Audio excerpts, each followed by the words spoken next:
3 दिन बाद ही क्यों चुनी जाती हैं मृतक की अस्थियां, क्या कहता है गरुड़ पुराण। हिंदू धर्म में मृत्यु के बाद अस्थियों को गंगा नदी में विसर्जित किया जाता है, लेकिन अस्थि विसर्जन से पहले मृत व्यक्ति की अस्थियां दाह संस्कार के 3 दिन बाद एकत्रित की जाती हैं। आखिर क्यों किया जाता है ऐसा और क्या इसकी कोई खास वजह है, आइए विस्तार से जानते हैं। वीडियो में आगे बढ़ने से पहले हमारे YouTube चैनल जीवन ज्ञान संगम को लाइक सब्सक्राइब करें और कमेंट में जय श्री राम लिख दे, आपका कल्याण ही कल्याण होगा। अस्थि विसर्जन किसी मृत व्यक्ति के दाह संस्कार के बाद किया जाने वाला एक अनुष्ठान है। इसका अर्थ होता है चिता में जल गए मृत व्यक्ति की हड्डियों और राख को जल में विसर्जित करना। शास्त्रों के अनुसार अस्थियों को पवित्र नदियों में ही विसर्जित करना चाहिए, जिसमें सबसे ज्यादा महत्व गंगा नदी का बताया गया है।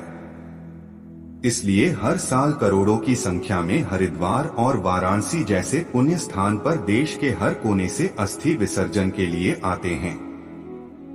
अस्थि विसर्जन में समय का बहुत महत्व है और इसलिए दाह संस्कार के बाद अधिकतम तीसरे दिन तक अस्थि विसर्जित कर देना ही उपयुक्त माना गया है।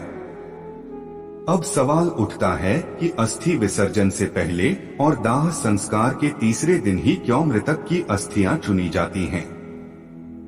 क्या आप जानते हैं कि अंतिम संस्कार के बाद और विसर्जन से पहले उन अस्थियों को संचय श्मशान घाट से 3 दिन बाद ही क्यों किया जाता है? चलिए इस बारे में विस्तार से जानते हैं। अस्थि का संचय 3 दिन बाद ही क्यों?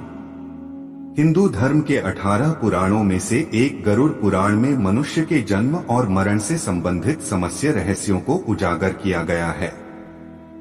इन्हीं विचित्र रहस्यों के बीच गरुड़ पुराण में 3 दिन बाद अस्थि संचय करने के सही कारणों को बताया गया है और साथ ही अस्थि संचय के कुछ नियमों को वर्णन भी किया गया है, जिनमें से एक है मृत्यु के तीसरे, 7वें और 9वें दिन अस्थि संचय करना और साथ ही उनका विसर्जन 10 दिन के भीतर करना।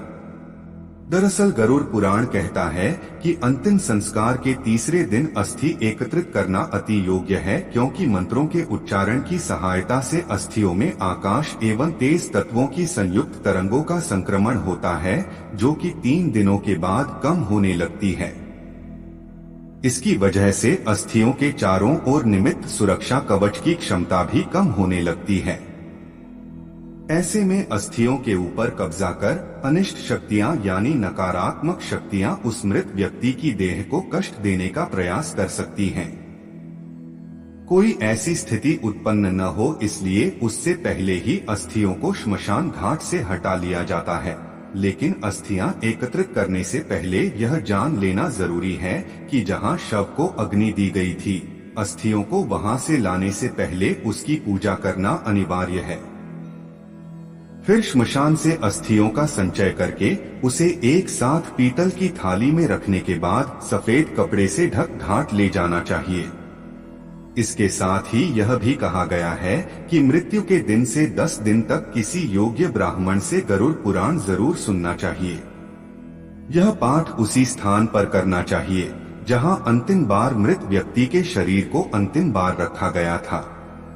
साथ ही इस बात का भी ध्यान रखें कि इस पाठ को सूर्यास्त से पहले ही खत्म कर लेना चाहिए। क्यों किया जाता है अस्थि विसर्जन?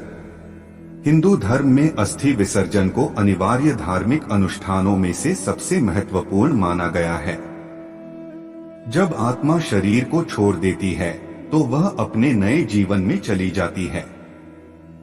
शरीर 5 तत्वों यानी पृथ्वी, वायु, अग्नि, जल और पृथ्वी से बना है। दाह संस्कार करने पर शरीर इन 5 तत्वों यानी पंचतत्वों में विलीन हो जाता है।